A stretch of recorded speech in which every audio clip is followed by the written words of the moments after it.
Mm, mm, mm. Well, just won't let a brother live. They just will not let a brother live. It's okay. It is what it is. Let's get back to the regularly scheduled program. I didn't know if they was gonna let me do it or not. I figured I'd just try it. I was gonna take it out anyway later. So, I guess I'll fight that battle later. But you know, it is what it is. Let's give it a couple minutes here for the folks that were that are coming back. But yeah, so that sucked. Let me make sure. I think everybody is back. Hopefully the Facebook stream is still good. I see people chatting. Just gonna get us a minute. Take a sec for people. Okay. So people coming back. All right, Matt, I see you. I see Facebook is back. Cool. Man, I'm mad they stopped the whole stream though. Like all they had to do, was just, you know, hit your boy up with the little copyright. Be like, look, man, you can't make money off of this, blah blah. That's fine. I was gonna chop it out anyway. Like YouTube, you can chill out. I was gonna chop that sucker out. It was fine. Y'all be tripping, man. But I'm glad y'all coming back. Let's see who's here. Oh man, from Canada. Okay, now what's going on? Good to see you. Thank you, Jeremy, for being here. Appreciate you. Let's see. Nah, Will Smith ain't touched me. Nah, man. First of all, I don't fight. It's like I don't fight. Let's not get it twisted now. I'm too old. I don't fight. I defend myself. Okay. Let's keep it 100 right there. Let's see. I'm just waiting for some more folks to come on back in. Oh, sure. Let's grab this. Eric, what you got? Hey, man, are you a long time no see? Good to see you, man. Are you excited about the Expendables 4? They hyping it up here in Vegas. Expendables 4? No, I'm not excited for that. No. Now, John Wick 4, yes, I'm excited for. John Wick 4, Expendable? No, I ain't no. I don't even remember Expendables 3. I don't even remember that. I like the first Expendables. But when they started going PG-13 and stuff, I was like, no, I'm out. I'm good. I'm done. So yeah, that was not it. But thank you so much for that, Eric. I appreciate you. I see the numbers are coming back a little bit. You know, it was me, Barry. First of all, if they do put Reverse Flash in there, he needs to say that. I need him to say, like, yeah, all those bad times in your life, it was me, Barry. It was me all along. I need him to between him and Dio from JoJo's Bizarre Adventures, like it was me, Dio. Like I'm just, for my anime fans out there, you already know what I'm talking about. You already know. All right, dang, I can't even keep track of time now. Okay, so where were we? I Am Legend. Okay, so anyway, all right. We was talking about I Am Legend. We're gonna get back on track. We professionals around here. Bam, put that back up. As we could see from the alternate version, and of course, you have the opportunity to go check out that alternate version later on for yourself. Go watch it on YouTube. But you know, the alternate version picks up with Will Smith obviously giving back the lady vampire person or whatever back to the zombie people, and he lives.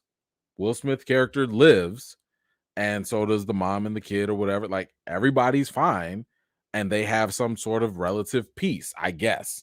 Now, I'm assuming that they both would all go to the quarantine center. Will Smith has got the cure in his blood, blah, blah, blah, blah, blah, all of that. But Michael B. Jordan is working with, or at least he was saying that this movie takes place a couple decades after this film. So if the sequel is a couple decades, so I'm assuming Michael B. Jordan's character was a kid when this whole thing started, and now it's going to pick up with him 20, 30 years later. And as he did say, he's a fan of The Last of Us.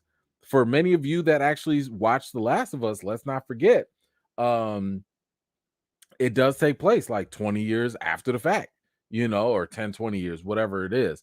So we're going to be in a more dystopian world. I'm assuming these, zombie type things or whatever are more prevalent. I think that they're probably taking over the earth, and humans are probably a dying breed at this point.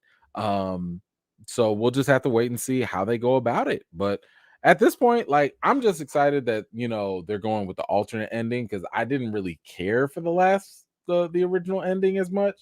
And I remember when I saw the alternate, I was like, oh, that makes way more like, yeah, y'all should have went with that. So I'm glad they're doing that. And apparently they're sticking a little bit more to the original novel as well. So I think that's a great thing. But anyway, y'all let me know, how did you feel about the even though we got cut off, how did you feel about the alternate ending for I Am Legend 2, and or for I Am Legend? And how do you feel about that alternate ending coming in to work for the sequel with Michael B. Jordan? Let me know your thoughts in the comments down below. All right, let's go. So this is just a quick one right here. Will Professor X come back? Look, we just found out not too long ago, a couple months ago, that some of the biggest news was Hugh Jackman's Wolverine was coming back in Deadpool 3. Great, awesome, fantastic. Then we had a little bit of something from Patrick Stewart, saying that maybe he said that he was on standby to be Professor X. Like, the Marvel people's like, look, just post up, just hold up, post up, we'll get back to you, right? So now Professor Chuck is saying a little bit more. Okay, besides like standing by, he's saying a little bit more. So he's hinting that Professor X's future in the MCU following Doctor Strange's cameo, and he's hinting it could be a little bit more. He says, I can't say about what Charles's future might possibly hold. And but he did say actually his meeting, let's see. Yeah, he met with Ian McKellen, who played Magneto. And he said that his meeting, it went very, very well. He did say something to Patrick Stewart like, hey, I would have done this, in terms of his cameo on Doctor Strange 2. And Patrick Stewart was like, yes, that's true. Before hinting that there may be more Professor X and Magneto to come. And he said, but we're not done. Sir Ian and myself, we got plans. Okay. We got plans. In other words, they are not hanging it up yet. They still believe that they can do something with Professor X and Magneto. Now, what does that mean in terms of the MCU? 9 times out of 10, if I'm a betting man, maybe it's a quick cameo in Deadpool 3. And that's it. Maybe it's a quick little something in Avengers Secret Wars. Who knows? Who knows? All I know is, and I say this respectfully, both of them are old. Both of them are real old. Great actors, but they're old. All I need is for Marvel to just be like, look, we don't know if we're going to need you or not. We don't know if we're going to throw your character in here or not. But here go a quick check. Let's go shoot this scene. And we just going to put it on standby. Just shoot, record, put it on standby, put it on hold. Maybe you use it. Maybe you don't. Maybe it becomes Disney Plus bonus footage for the DVD set. I don't know. But the last thing you want to do is tell 2 old actors to stand by and wait. You don't know if they got a year or 2 or not. And now, don't get me wrong, I wish everybody to live a long, healthy life for as long as possible. But I also know you don't want to gamble with this stuff either. You don't want to just assume that tomorrow's promised because it's not, unfortunately. So I'm just like, look, pay them, shoot it. Matter of fact, shoot as many scenes as you want. Because that's what I've said this too in the past. That's what they should have done with Stan Lee. I've said so long ago that they should have shot every possible conceivable scene with Stan Lee just for like the next 20 years. They should have shot all of them. Because if you notice, a lot of the scenes that Stan Lee was in, you didn't need someone else in them. He just shot a scene in his apartment, or you shot a scene of him on the bus or something like that. You could shoot around that. So all I'm saying is like, yo, Marvel, if y'all gonna do something, I say get them early if you can. Don't wait. I don't want to hear about like, oh no, it's too late. They're open, they're willing, they're down for it. Knock it out. Anywho, what do y'all think about Professor X and Magneto coming back? Potentially, at least they got plans to. Do you want to see them back? So I've heard some people say, like, yo, it's too late. Like, just go with the younger versions. Maybe they could do that too. Let me know what you think in the comments down below. Right, let's move on. What else do we have? This is a personal pet peeve of mine. So I'm just gonna talk about this real quick just because it bothers me. As you know, as the collective Kang gang here, I am of the opinion that everything and anything that the Kang gang is due should be given. I am not going to spoil Ant-Man and the Wasp, Quantumania, for those of you who have not seen it. Everything I'm going to talk about are things that have been revealed in the trailer, so I don't consider public information a, spoiler in that regard. But recently, Paul Rudd came out and he was doing, the interview run or whatever, and he revealed some information that I found very disturbing. As you guys know, I'm Kang Gang all day, right? We was Kang Gang before Kang Gang was cool, right? But what Paul Rudd said here really, really bothered me. Really bothered me. So let's get to his quote here. Let's see. He said, let me get to the actual quote. Oh, he said here, they actually had to tone the movie down in some of the scenes. They had to tone it down. They're like, you know what? This is a little too much. Rudd did not specify who exactly at Marvel said that the scene needed to be toned down, but he did. Here's the thing.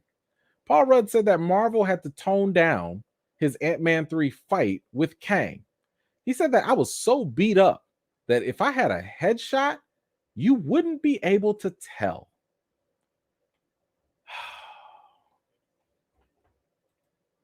The Kang gang was robbed. It was robbed.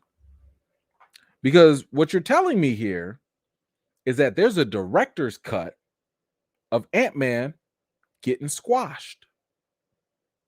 Haven't I told y'all from the very beginning, before this movie even came out, before the trailer, I was like, Ant-Man finna get squashed. Because Kang ain't no punk. I told y'all that. You mean to tell me there's a cut of Ant-Man 3 where Kang gang stomping the mess out of this dude? Beating the living ant out of him? And you couldn't release that to us? For what? Because y'all want to hide Paul Rudd's face? Release the Kang cut. Hashtag release the Kang cut. What y'all afraid of? It's a problem with Kang just molly-whopping Scott? Why is that a problem? Ain't he a villain? It's literally his only job. Is that not his function? Is that not his role? To beat up the hero? What were you afraid of? You still could have done that and left it in, and then I don't know, keep the ending that you put in there. You still could have had all of that in there. Why Scott got to come away scot free?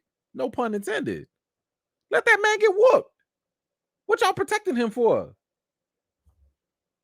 Kang gang got robbed. I don't like it. They need to release the Kang cut. I don't like it. I don't care. I don't care. Anywho, y'all let me know what you think about this pacified version of Ant-Man 3. Where I can't believe they just gonna put the gloves. They gonna put the little kitty gloves on Ant-Man. I thought you was a big boy, huh? Ant-Man. Yeah, I'm talking to you. I'm talking to you as a movie. I thought you was Captain America Civil War level. I thought you was Avengers level threat. I thought you didn't want to be the palate cleanser. You ain't the palate cleanser no more. You just the baby pacifier. You know, you the little chew toy. Look, you ain't doing nothing. You couldn't get a little whooping. You couldn't put a little, man, get out of my face. I don't even want to hear about Ant-Man being a hero. What?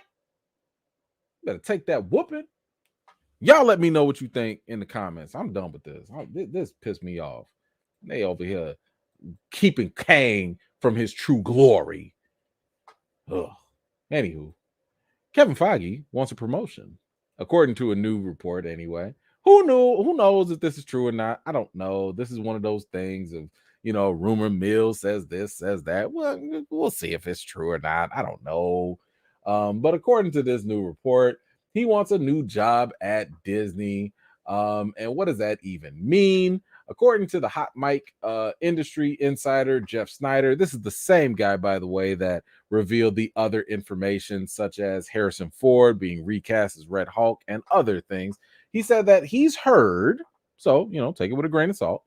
The job that Kevin has always coveted is that of Alan Bergman. Now, who is Alec Bergman? He is most recently served as chairman of Walt Disney Studios from 2020 to 2023, overseeing all of Disney's movies and streaming arms, including Marvel, Lucasfilm, Pixar, and 20th Century Studios. So, in other words, according to this report, whether it's true or not, maybe he wants it, maybe he doesn't, I don't know. Sound like Kevin Feige want to be the number 2. He want to be right there under Bob Iger, because right now he's not number 2. Like, Kevin Feige only controls everything and anything Marvel related, whether it's the comics, the animated stuff, the Disney Plus stuff. Like, he runs all the Marvel Studio stuff. But it sounds like my man wants more. Sound like he want to be number 2 right under Iger. Like, yo, let me run it all. If it's a movie, if it's a TV, if it's anything, Disney, Star Wars, all of that, let me run that. I don't know if that's a great thing. I don't know. Because there's a lot to do with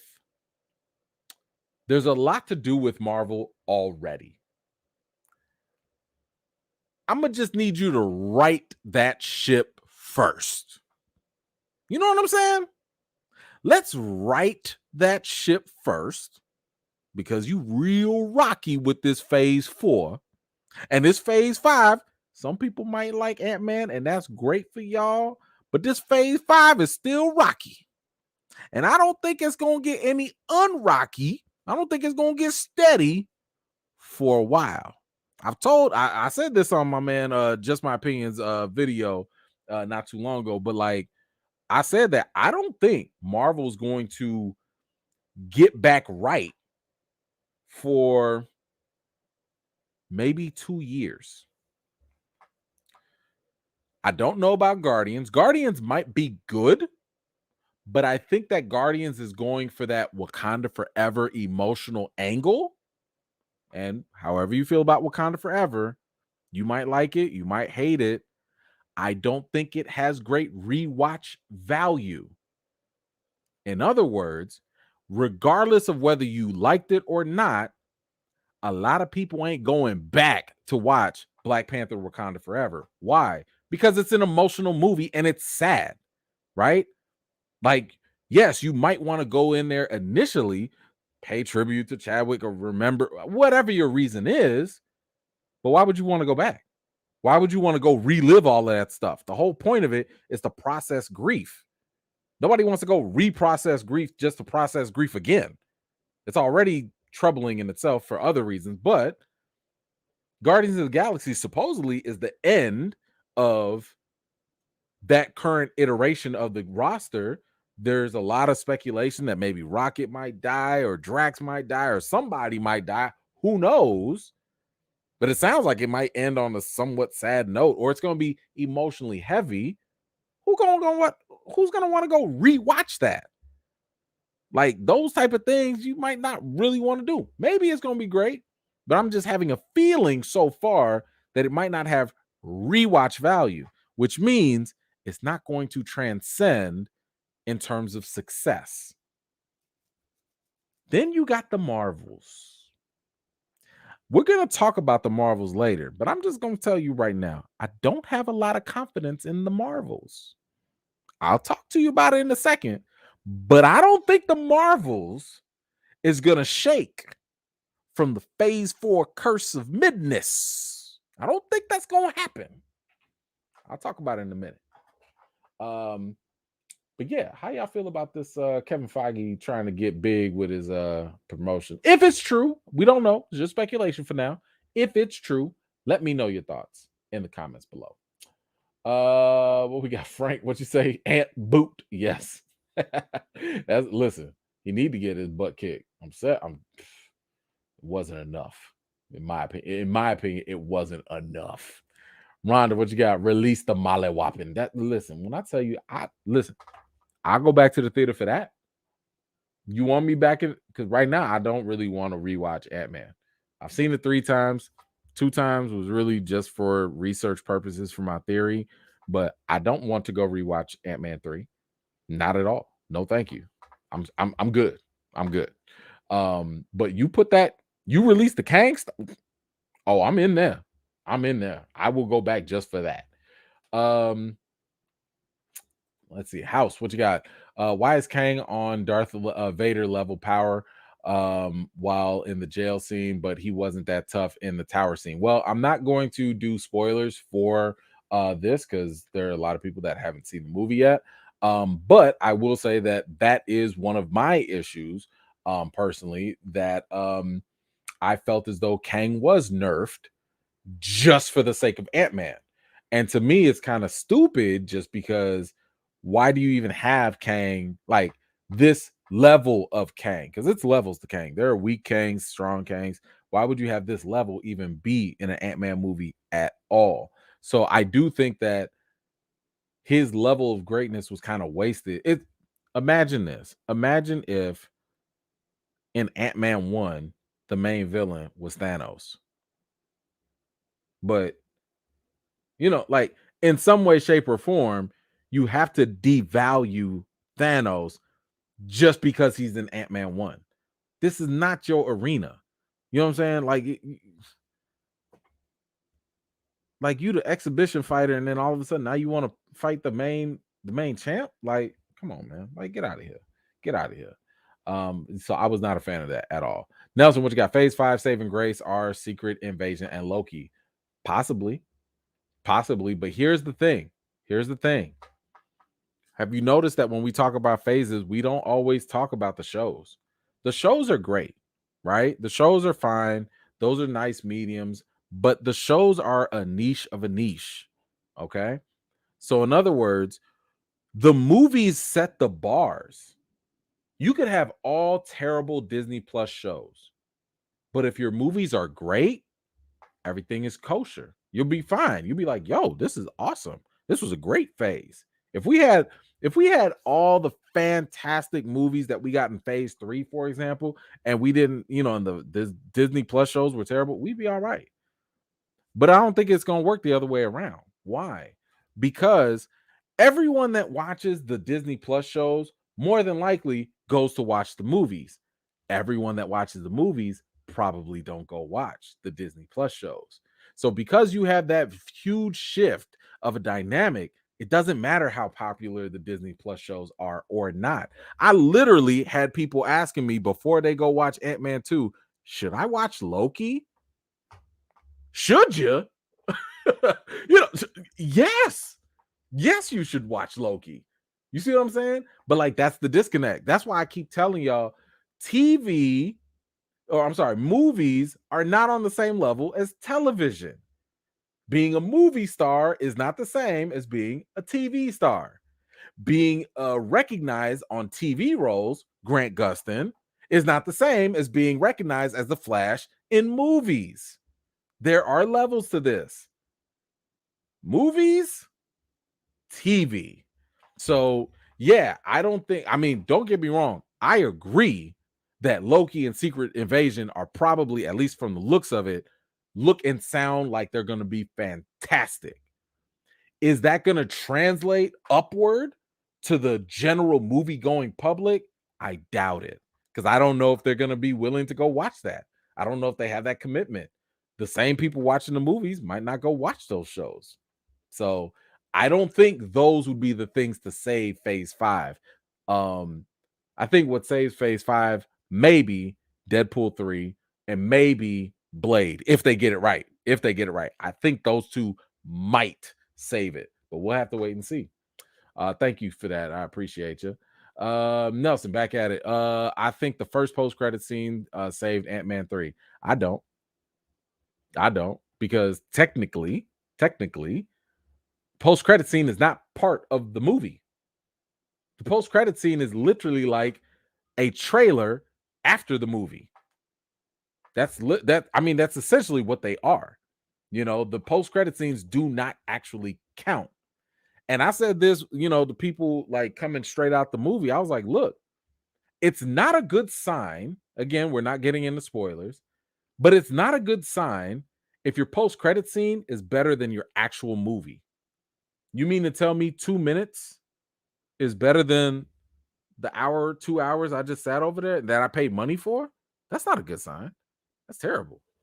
That's terrible. So I'm not going to give the movie credit for what the post-credit scene did. The post-credit scene was not about the movie. The post-credit scene was about setting up the MCU moving forward. That's the point, right? A trailer is supposed to entice you for the upcoming movie, right? The post-credit scene is supposed to entice you for what's coming after the movie. So, nah, they ain't gonna get that pass. It was a great scene. It was great. You're right. Like, I loved it. But I'm like, that didn't save the movie. That didn't help the writing. That didn't help the directing.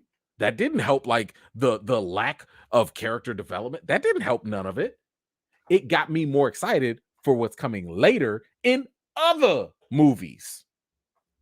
Difference. There you go.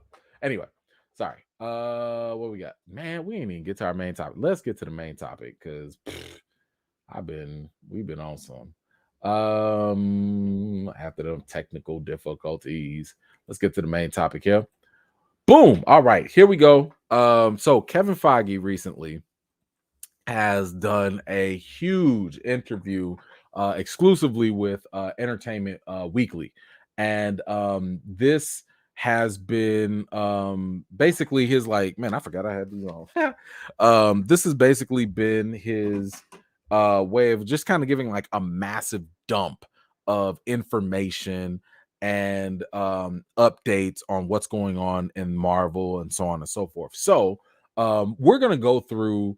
I've just taken the highlights of it. I'm not gonna go through every single article, whatever. I'm just gonna go through most of the main bullet points of it, and then we'll talk about them here and there. So let's kind of get into what Kevin Feige had to say about Phase 5, Kang, and the future of the MCU. Skip. So, in the early days of Quantumania, the test audiences, Jonathan Majors started to pop in a big way. Kevin Feige said he's the highest testing villain we've ever had in any of our friends and family screenings. That's really saying something with a movie like this. Ooh, what am I? Okay. So check this out. You mean to tell me, because Marvel, what they will do, they'll take 80 to 100 people that work at Disney, Marvel, whatever, and they'll say, like, hey, come and watch a movie. They'll have people sit down, pre screen the movie. The effects might not be done, it's like halfway finished. I've never gone to one. I'm just going off of what they have said. And people will watch the movie, and when they watch it, they get to rate and score stuff like, yo, did you like this villain, or did you like this scene, or do you like this, that? Like, they get to give their input. And this is how Marvel tends to refine their movies. So in other words, they do basically internal focus groups, right? Internal pre-screenings for their stuff. And then they go back to the drawing board, fix stuff up, change things, whatever, right? So apparently, Jonathan Majors as Kang, based off of whatever things that they have seen, because just because what we saw in the theater might not be what the test screenings might have seen. They might have seen things that got cut and will be used later. We don't know. But whatever it is that they saw, he tested higher and more favorably than Killmonger, than Zemo, than Great Value Captain America, and even Thanos. That's saying something. Now, I've told y'all from the jump, once again, Jonathan Majors is a force. I told you this brother's got phenomenal range as acting. Dare I say, because slowly and surely he is getting there for me, he's starting to become one of my favorite actors. Because this man literally jumps in and he's giving me Chadwick Boseman vibes.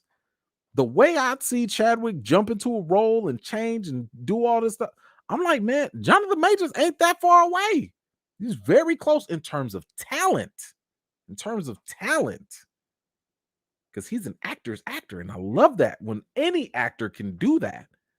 So the fact that this man tested that high above Thanos, that's a very good sign. Very, very good sign. So what else do we have here? Skip. How are you thinking about phase 5 specifically?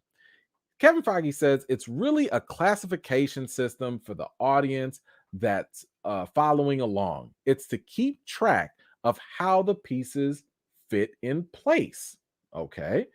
He also said, but I would say in a very generalized terms, as you see in Quantumania, not every film in Infinity Saga focused on the Infinity Stones or Thanos, and it'll be the same across phase 5 and 6. Okay, all right. So in other words, um, when it comes to phase 5, all of this stuff is really just for us to understand where we're at in the huge sagas, right? So we've already come through the Infinity Saga. Now we're in the multiverse saga. Now there have been some other sagas that they're potentially going to do. I forget what was trademarked and what might be coming. But either way, that's pretty much what's going on with phase 5 right now, is to just let you know that yes, this is all in the multiverse stuff. It's all dealing with multiverse stuff. That's what it is. So conceptually, you understand what that is. But he also mentioned that, like, look, like, just because we was in Infinity Saga doesn't mean that everything is going to be about the Infinity Stone, which I kind of like, because that means that, like, everything is not going to be incursion or multiverse. Like, there might just be some movies that just deal with something else, or maybe they deal with something on a lower level, and I'm fine with that. I'm cool with that little bit of diversification. I think that is actually pretty good if they do that. Okay, let's skip and keep going because there's a lot to cover. He gives a quick update about Moon Knight. Says Moon Knight, I think there's a future for that character as we move forward. It's not really much of a update, though. It's not much of an update. He's just like, yeah, I think we could use him. Now, there have been, speculation that we would get Moon Knight season 2. And if we do end up getting that, I'm here for it. I just wish that they would actually, like, tell a better story, because Moon Knight was starting up pretty good, but then I don't think it stuck the landing at all. Like, it it dragged the whole third personality thing, and I was just like, okay. And then it deprived us of a lot of violent scenes that they easily could have just done.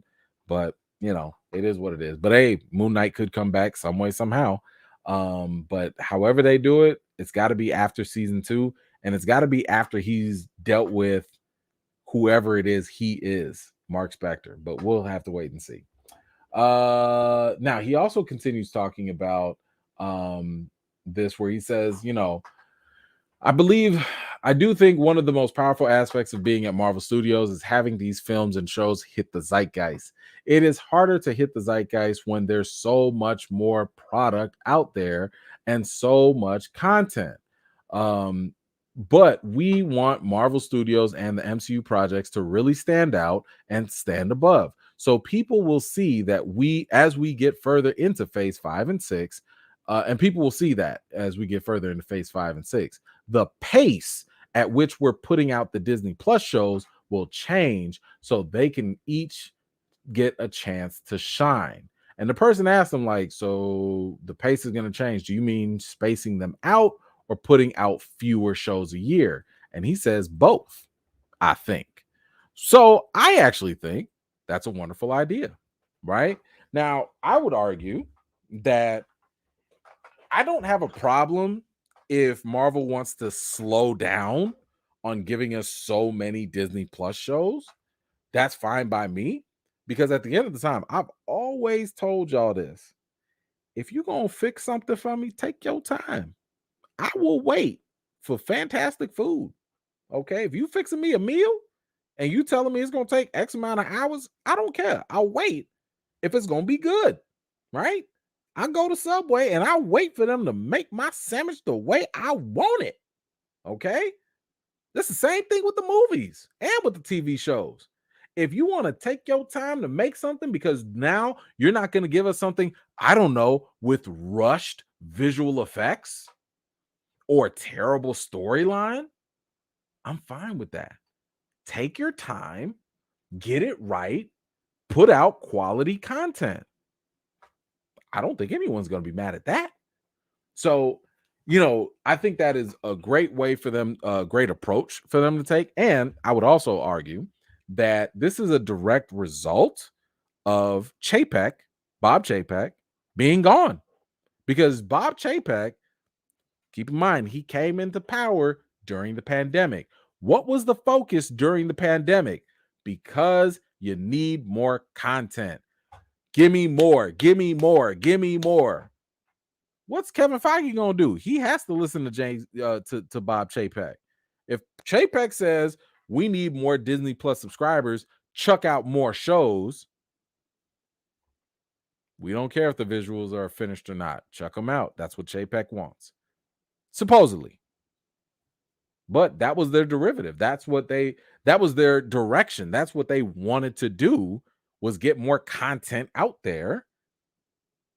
And we saw what happened. A lot of it was rushed and not great quality. So if you want to take your time, if you want to take them back, we just saw, right? Think about this. Right after Chapek got fired, Armor Wars got turned into a movie. That's a shift. They was like, nah, we ain't about to put that on TV. We about to put that man on a blockbuster movie. Great. Sounds good. Sounds like y'all about to cut out all the fluff and y'all are about to give us something of quality. If that's the decision you're making. Let's see if that pans out. So I'm glad that they're going to do that. And here's the other thing. As fans,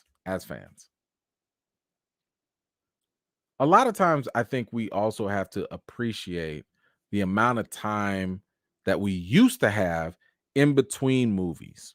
There was a time when we didn't have Disney Plus shows and we didn't get like multiple movies, 3 movies all in the same year, just a couple of months of, in between. Like sometimes you get like 1 or 2 and then you just wait, but you let it marinate.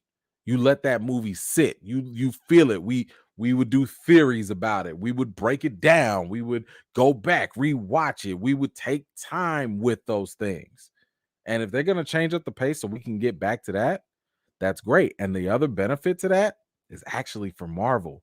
And that benefit for Marvel is a benefit for us, because if they take their time and space these things out, now they have more time to reflect. Now they have more time to go back and look at that and be like, what worked? What didn't work? All right, let's change it up and not make that mistake again. Sounds like a great plan to me. Let's move on. I'm gonna come back to y'all comments in a second. I do want to get all of these in though. How do you balance telling stories for the hardcore nerds who have seen the past 30 movies while also trying to find new audiences? Well, Kevin Feige said if there's a Marvel Studios method, it's trying to do both. If you want to dip in and out and just go to the movies on a Friday night or watch streaming series, you can do that. And if you want to follow along, there's certainly much more to be discovered. But we don't ever want it to seem exclusive or that you need to have done your homework before watching something. Sir, that is a lie. That's a lie. That's a lie. That's a lie. And here's the thing. That sounded great. I don't know. In the beginning of phase 4, that sounded great. Maybe during phase 3, you could walk in off the street and watch Black Panther. You didn't have to know anything in the MCU for that. You can't walk into Ant-Man 3 without knowing anything before that. If you didn't watch Ant-Man 2, and if you didn't watch Loki, Ant-Man 3 is not going to make a lot of sense to you. It's just not. You're going to be like, who's this? Why are they doing this? What's happening here? Multi what? That dream is over, sir. Walking in and not having to, no, you 30 plus movies deep. You got, I don't know, 10 streaming shows deep. Everything connects on some level. That ship is sailed. You could maybe get away with not watching the entire MCU. That's true. But you can't just walk in on Guardians 3 and just be like, oh, I'm just going to watch this cold. You might need to watch Guardians 1, maybe 2, maybe Endgame. You might need to watch some extra stuff. Let's stop being disingenuous about that. You're too far deep. Over 10 years, 30 movies. Ain't nobody walking cold no more. Anyway. Oh, man, great point. Yeah, even the same thing with Doctor Strange, too. What you finna walk into? You didn't watch WandaVision? You didn't watch Doctor Strange 1?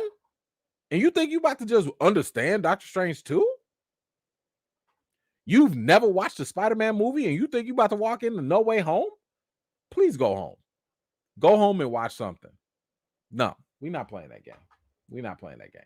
Sorry, Mr. Kevin Feige. We don't believe you. You need more people. Let's see. He also says that's why the comics have been around for 80 years. And I want Marvel Studios to be around for that long, if not longer. So we have to continue to do different types of things. Okay, hey, listen. I was just talking on this stream the other day, and I said that it is entirely possible for Marvel to continue for another 80 years. They could. The comics have been going for 80 something years. The comics are the source material. The movies and the TV shows have touched on, I don't know, 10%, maybe 5% of the source material, and they're still creating new content. There's no reason to stop. Marvel can keep going for the next century if they, do it right. Because I don't know, if Kevin Feige leave, I don't know. It's gonna get a little rocky, but they definitely could go for 80 years as well. So I'm with you on that. Let's see. He says I wanted to make he wants to make basically the shows more episodic. He said you're starting to see the fun of a self-contained episodic story week to week. We're going to experiment that with our upcoming things. Okay. So what's interesting about that? In other words, he doesn't want to do all these shows that have like big crazy cliffhangers and stuff like that. He's like, yo, when I used to watch Star Trek, this is what he was saying. When he watched Star Trek, you could just watch one episode and it was self-contained. You didn't have to watch everything. Yeah, there was an overarching thing somewhere, but you could watch one episode here, you could watch another episode there, and it was just boom, that was the story. So maybe that's what they're gonna go with. I would argue this. I'm gonna need y'all to at least like extend some of these shows. That little 6-episode thing, that needs to stop. Unless it's a really short story, you need to stop the 6-episode thing. Get up to 9 episodes, and I'm not talking about She-Hulk with 9 episodes of 30 minutes. Go ahead, get like The Last of Us. Give us a good 45 minutes minimum, up to an hour of a full meaty episode. So when we do watch it for that week, we can wait. And when we watch it, we digest it, we go through it, we can look forward to next week, we watch that, and so on and so forth. But all that little cheap, here go 20 minutes with the bag of chips air at the end of credits of another 15 minutes. Nah, miss me with all that. Tell a full story by giving us a full episode. Okay. But I'm fine with the fact that, like, yes, you want to make it episodic, you don't want to do all the cliffhangers and everything. I'm fine with that. That's cool. I got no problem. All right, moving on. The interviewer asked, what can you tell us about how mutants may or may not play into the future? He says, part of the fun is that I've been at this company half my life for 20 plus years. And we're just now tapping into arguably one of the biggest aspects of the publishing history. This is what I was talking about. Kevin Feige been in the industry for like 20 something odd years. He's been at Marvel for like, 10 plus. And they still haven't touched on their bread and butter, the X-Men and mutants. You heard Namor, I'm a mutant, man, whatever. You heard Kamala Khan, oh, you got a mutation, whatever. Where that man Logan at? Where that woman Storm at? Bring on Professor Chuck that ain't some weird variant y'all gonna kill off. That's what I'm talking about. They ain't bust out they big guns or they big Joker, not yet. So it is a little scary that Marvel has gotten this long of a lead, this much, traction, and they still ain't even done the one thing that's going to be the biggest draw. It's crazy, but here we are. And he says more so. And we've got Hugh Jackman coming back for our first Deadpool film within the MCU. That's our first rated R movie. Hey, that's great. I think we already knew that it was going to be rated R, though. All right. He says they also say, let's talk about the Marvels. Oof. All right. Kevin Feige says they are fun cosmic elements to it. The Marvel comic fans will recognize elements of the Kree-Skrull War, and it's picking up directly after the end of Captain Marvel 1. Not in timeline, but in story. We also do that in our upcoming Disney Plus series, Secret Invasion. And those are two very different follow-ups to that movie. Tonally, they couldn't be more different. This is what I need y'all to pay attention to. I told y'all I went and I saw at D23, they showed us like, an extended clip, trailer, or whatever of the Marvels. I'm telling you that thing now, again, maybe it's what they showed me. I can't say that's what the whole movie is, but based off of that clip that they showed, this movie looked all over the place. 1 minute it's like serious action, next minute it's like wacky, goofy silliness, this, that, or whatever. I'm like, Thor: Love and Thunder Part 5? Like, is that you? And hear what he had to say. Now, that was my gut telling me I'm not really feeling this fun kitty tone that you doing with the Marvels. That was my gut telling me that based off of what I saw. Now, we do have the sister Nia DaCosta coming in. She did Candyman. And she's coming in to direct. I like Nia. Nia's great, but based off of what I saw, I'm like, I don't think I like that tone. And Kevin Feige just told you Secret Invasion is a drastic opposite. It's tonally very different than the Marvels. Do y'all remember the trailer for Secret Invasion? I ain't hear one joke in the Secret Invasion trailer. I'm talking about the series on Disney Plus with Sam Jackson's Nick Fury and Skrulls are invading everything. That thing looked like a straight up follow-up to Winter Soldier. That thing looked like it was serious. And it looked like probably setting up to be one of their best series based off of the trailer. But to tell me that thing is tonally different, so if Secret Invasion is super serious and the Marvels is very different than that, I don't have a lot of faith in the Marvels. Because I told y'all before, when we had that little experiment not too long ago in my last video, I asked y'all, what were y'all top Marvel movies? And outside of the exception of Thor Ragnarok, most people picked movies, Winter Soldier, Black Panther, Infinity War, Endgame, Avengers, Iron Man. Most people pick movies with more serious tones. So if Marvel continues with the Marvels having some fun, Ant-Man 3 try to have some fun, Thor 4 try to have some fun. Is this what y'all want? Is this this is why I don't know if I don't know if that curse of the midness is gonna break. Now, Deadpool 3, that's okay. Deadpool 3, you could do that because ain't nobody got no expectations for Deadpool 3 except but to be funny. That's different. Blade, I want like 3 jokes in Blade. I want him. I don't care if it's something like, certain, mother effers trying to ice skate uphill.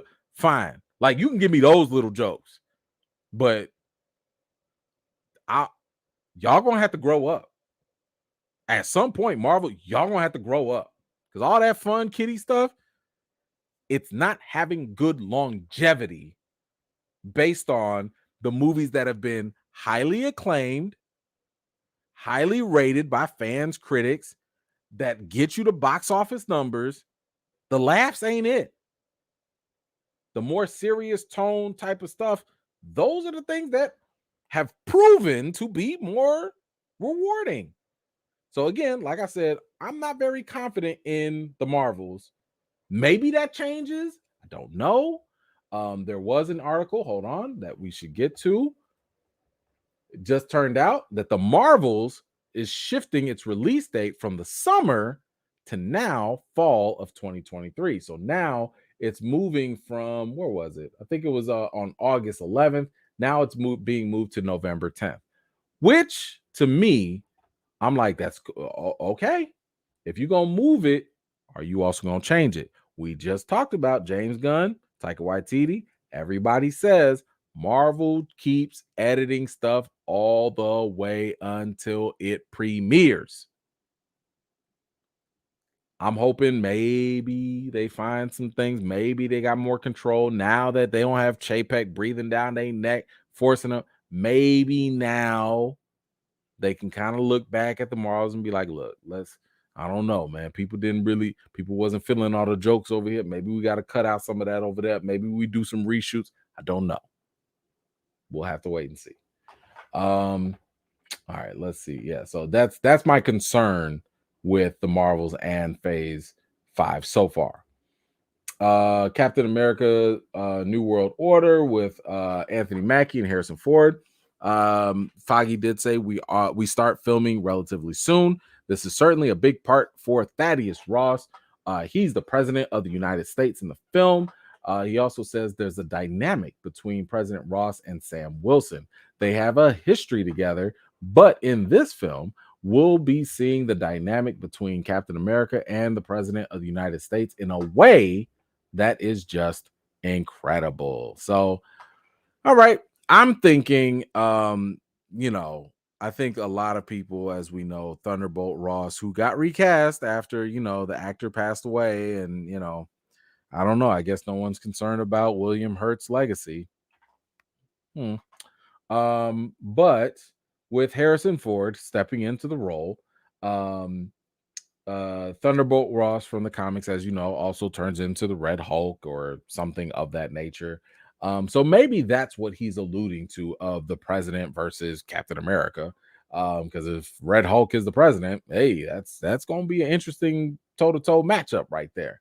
Especially since Sam is not a super soldier and my man still can't fight. Anyway, um, but hey, you know, Captain America 4. I've told y'all from the jump. I think that they're gonna have to beef this movie up. They're gonna have to put Bucky in there. They're gonna have to put like he gonna need all the Thunderbolts. He gonna need everybody. He gonna need the red, white, blue star, what all everybody who could show up to help with this movie. In my opinion, it's gonna have to be similar to Captain America Civil War, where you had a mini Avengers movie. And if it's not, I'm also concerned about that, but we'll see where that goes. Then, of course, we also have the Thunderbolts. That's also in the works for 2024. And Feige did say that, hey, your de facto leader is going to be Bucky Barnes, and that's sort of all you need to know. I mean, it's kind of funny to me because a lot of the images at first were showing that like it was going to be Yelena, that was gonna be, at least that's the way they positioned her, as like the head of the team and all that. But no, apparently they're gonna go with age and experience, with Bucky instead. So okay, the Winter Soldier is gonna be the leader of the Thunderbolts. I am looking forward to what this could mean. Um, I was a little skeptical at first about the whole idea of like all of the Thunderbolts are all super soldiers except for Ghost. Like everyone had some sort of super soldier, something. Of course, you got Taskmaster in there too. Like what's the big deal? Now the rumor is they have to go after another freak accident of a super soldier who might be Sentry. And if you don't know, Sentry is basically the Superman of the MCU of Marvel, except he has a very dark secret. He's not a here. He's not all here. So anyway, Thunderbolts seems I don't know. I kind of feel a little bit more interested in Thunderbolts than I do Captain America 4. I mean, I got to see trailers, of course. I don't know, but if they do have to go against a potential Sentry, I kind of sort of want to see that a little bit more. But I don't know. We'll see. Now we do have a Blade movie update as well. Kevin Feige said, "Yo, it's going well. Our director Jan is down in Atlanta right now. Cameras roll in like the next 10 weeks or so." I'm just going to say this now.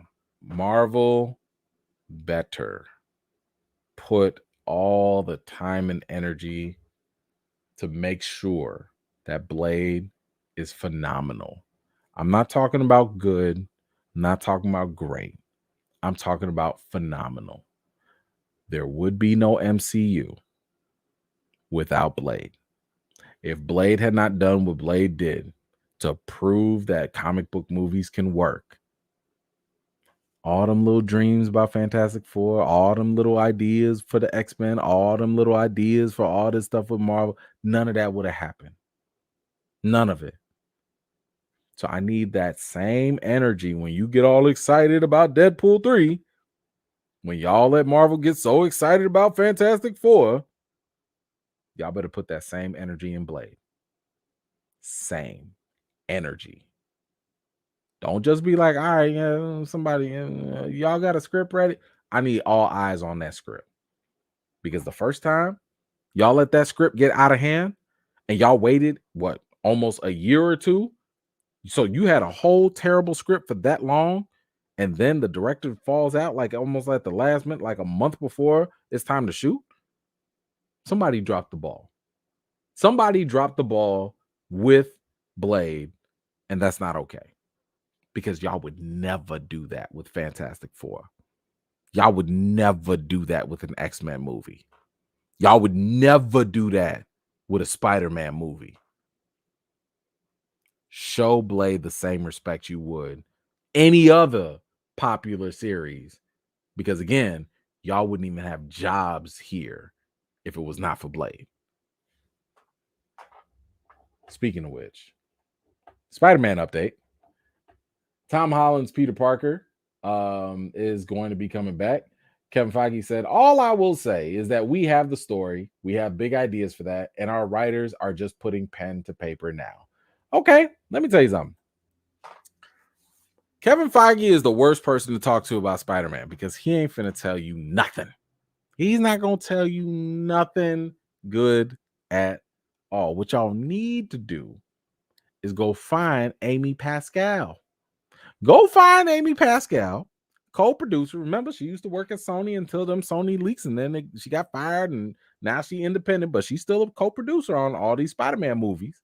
You go find Amy Pascal, and Amy Pascal gonna tell you everything.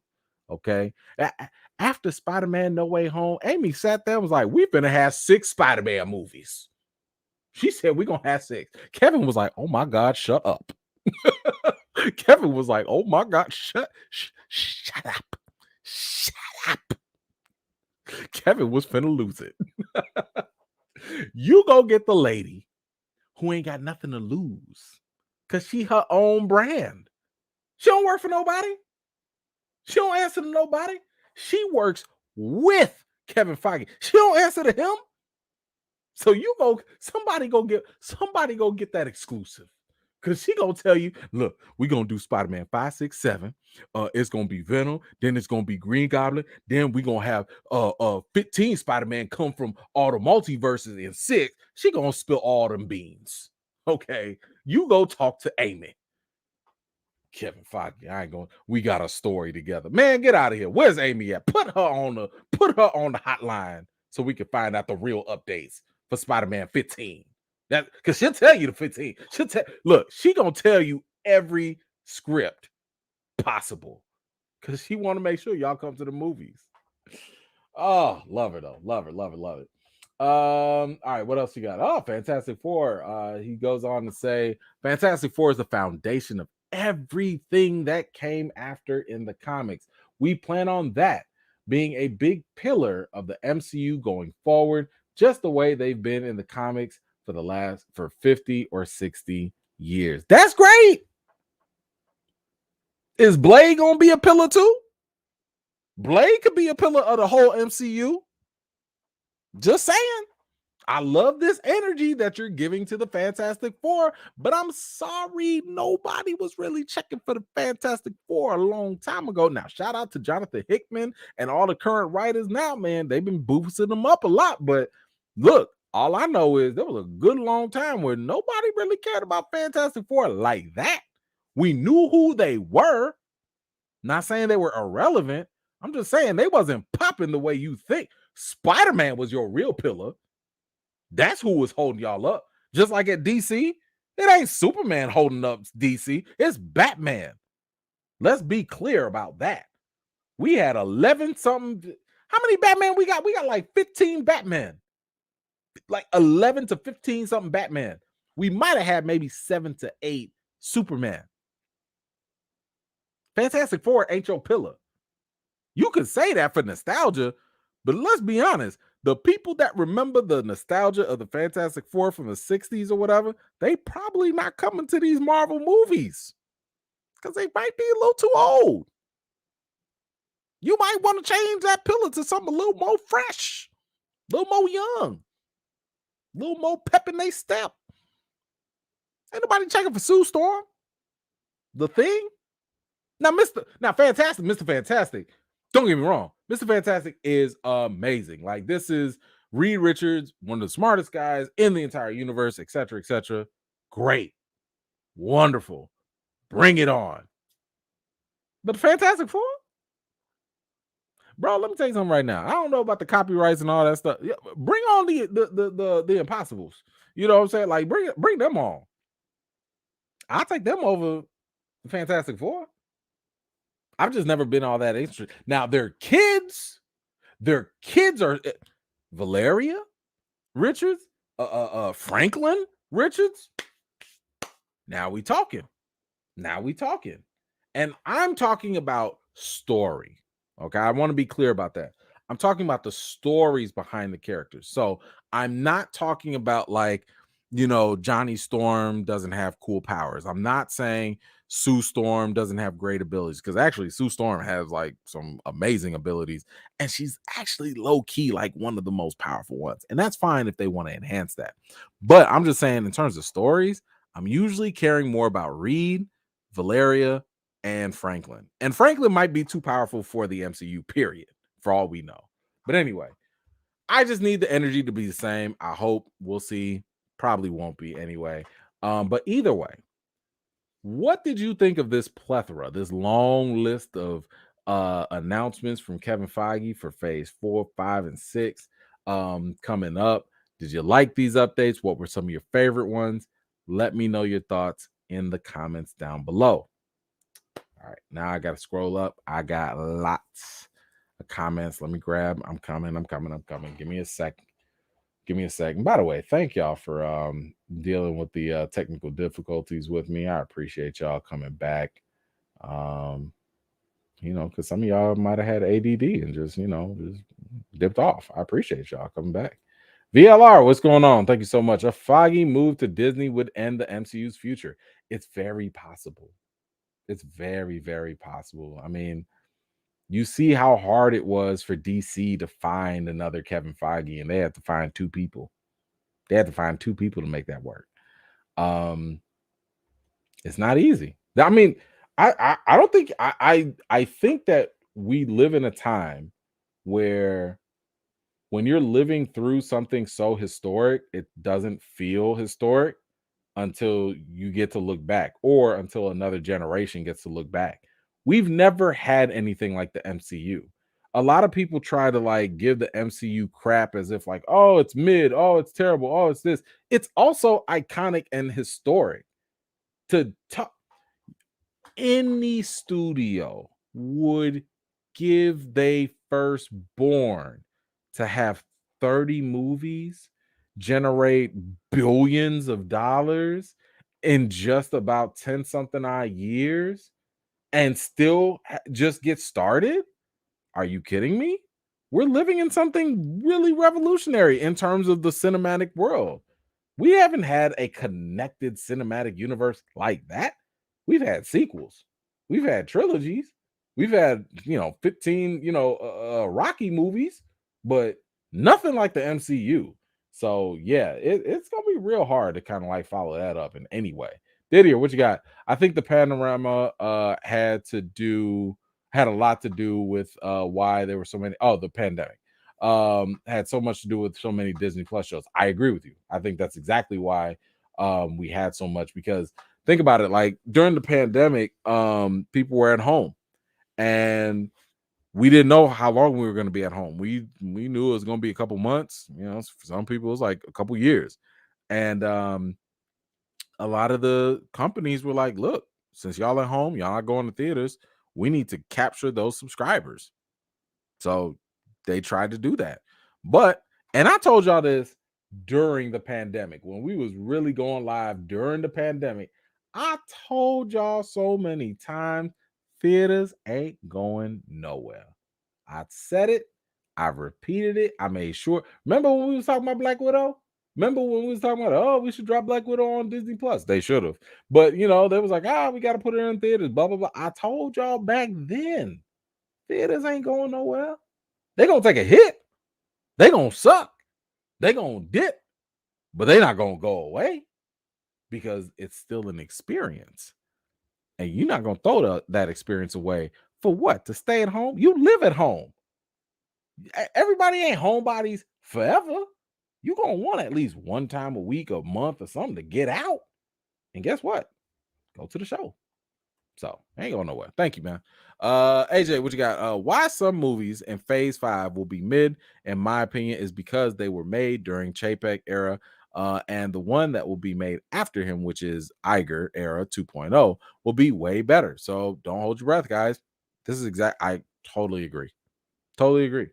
A lot of the things that were probably rushed under Chapek, a lot of the things that they were like, all right, we just got like, man, just get it done, get it done. Yeah. So that's why when I talked about the Marvels being delayed, I think that's actually a good thing. I think that they might go back and be like, all right, look, let's maybe we could fill in some of these gaps, or maybe we could fix this, or maybe we could do this or do that, change something up. I think that's what they're going to do. But at least my confidence, because again, let's not forget, by the time we get a movie, Marvel had already planned XYZ things for that movie like 3 years ago. We are always on a delay. Okay. So the day that they announce something, it doesn't come out until like another 2, 3, 4 years later. So we're still in the Chapek era. We're still dealing with things that had anything to do under Chapek, and whatever that means, whether it's a rush production, whether it's like poor quality, one way or another, we're still suffering those effects. So I am totally with you. And man, thank you so much for that contribution. That is so, so generous of you. And I really appreciate you. Since apparently YouTube want to take a brother's finances away. Stopping the video. Why you stop the video? I was gonna cut it out. Punks. Let's see what else. Here we got. Frigga, what you got? Thank you so much, Frigga. The MCU's fan base is now 10 to 12 years older. They want their MCU content to be more serious. I agree. It makes no sense to keep on trying to appeal to younger audiences where you've literally built an audience that's now more mature.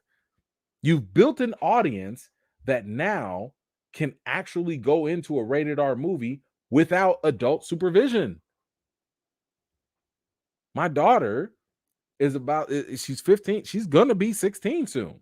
And she's been watching the MCU. At some point, she's gonna be just fine going into a rated R movie without, me or cousins, sister, whoever with her.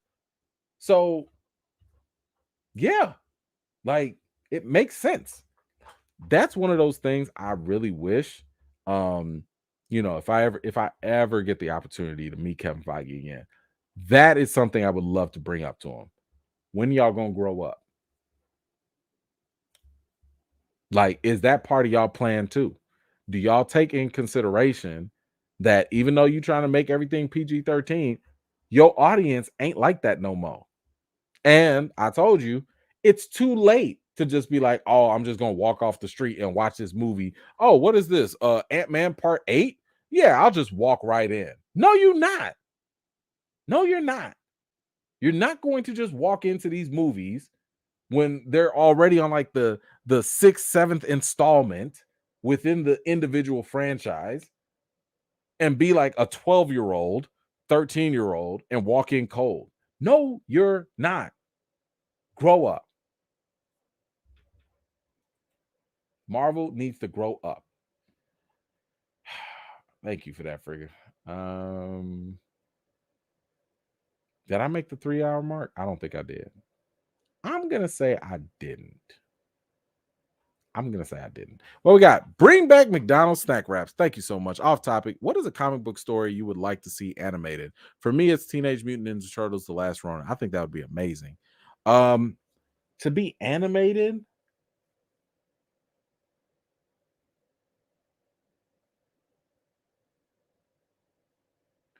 I don't know about animated. You know what? I think I'll go with what is it? The Green Lantern story. Hold on. I want to make sure I quote it right. Blackest Night. I'll take that. If you give me a DC Blackest Night Green Lantern story, I'll take that. That would be phenomenal. I will tell you right now, uh, uh, uh, a comic book story that I think should be in live action would be um the Batman uh White Knight, the White Knight.